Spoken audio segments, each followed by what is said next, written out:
low carbon and cheap electricity. The main issue about it is nuclear waste, which can be dealt with the development of the third generation of nuclear turbines. Yeah, so our plants do not have any nuclear in them, and not because we're against nuclear. It's just, first of all, there is a difference between new nuclear and existing nuclear.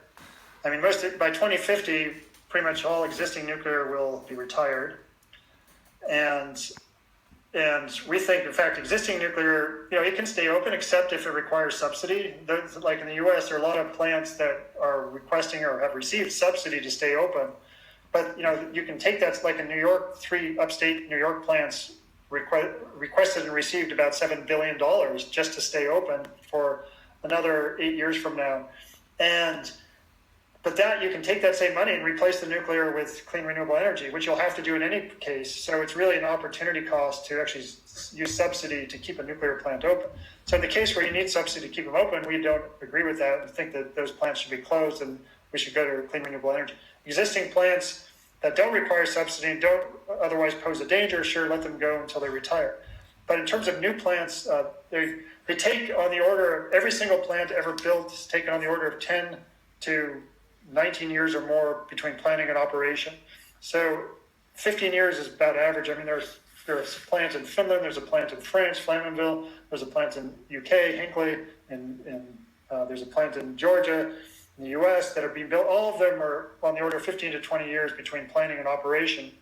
And so if we plan one plant today, 2020, it won't be ready till at least 2035. And we need 80% transition by 2030. So nuclear cannot play any role in actually helping solve the problem. New nuclear cannot play any role in helping solve the problem. On top of that, the cost is so high. It's 4 to 5 times that per unit energy for a new nuclear plant compared with a new wind or solar farm. So it costs 4 to 5 times to get the same amount of energy, but after it takes 15 years, whereas a new solar or wind farm takes between 2 and 3 years.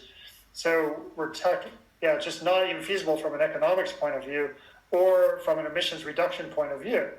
And so, why would you spend 4 to 5 times more? That means you're going to get 1/4 for the same cost. You'll get 1/4, which 1/5 the energy output, and you'll get it 12 to 15, 16 years later than you would if you spent that money on renewable.